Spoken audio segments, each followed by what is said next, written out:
తమ్ముళ్ళు నా చెల్లెములు అని మాట్లాడుతున్న వాళ్ళకి నువ్వు మాట్లాడుతున్నావు చూడు, నుంచొని 16 నెలలు చిప్పకూడు తిని ఆర్థిక లావాదేవీల్లో ఏవన్ ముద్దాయిగా ఉండి ఈ రోజుకి కూడా ఆస్తులు జప్తులు ఉంచుకొని ఈ రోజుకి కూడా లంచాలు తింటూ ఈ రోజు కూడా అవినీతులు చేసుకుంటూ నిన్ను ప్రశ్నించే వాళ్ళ మీద కేసులు పెడుతూ నిన్ను ప్రశ్నించిన వాళ్ళ మీద దాడులు చేస్తూ నిన్ను గట్టిగా అడిగితే వాళ్ళని చంపించేస్తూ ఆఖరికి నువ్వు లాభాపేక్షకి నీ అధికార మదానికి నువ్వు సీఎం కుర్చీలో కూర్చోటానికి సొంత బాబాయినే చంపించినోడివి, సీఎం కుర్చీలో కూర్చోవడానికి కోడికత్తి డ్రామా ఆడినోడివి, నువ్వు ఈ క్రెడిబిలిటీ, నిబద్ధత, మోసకారితనం, లంచాలు లేనితనం ఇవన్నీ గురించి మాట్లాడుతుంటే ప్రజల చెవుల్లో క్యాబేజీ పూలేమని పెట్టుకున్నారనుకుంటున్నావా, లేకపోతే నువ్వు పెడదాం అనుకుంటున్నావా?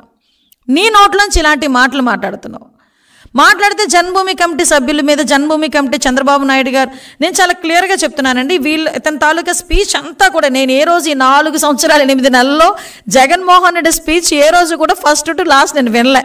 ఈ రోజు దొరికిపోయా, లిటరల్గా చెప్పాలంటే దొరికిపోయా. నేను దొరికిపోయి అతను మాట్లాడిన ఫస్ట్ నమస్కారం నుంచి లాస్ట్ సెలవు వరకు వింటా ఉంటే నిజంగా ఆహా ఇలా కూడా మాట్లాడగలరా, ఇలా కూడా మోసం చేయగలరా, ఇలా కూడా మెస్మరైజ్ చేయడానికి ట్రై చేయగలరా, ఇంకా ఎంతకాలం మోసం చేస్తాడు, ఇంకా ప్రజలు నమ్ముతున్నారు అనుకుంటున్నాడా అన్న విషయాలైతే చాలా క్లియర్గా కనిపించినాయి.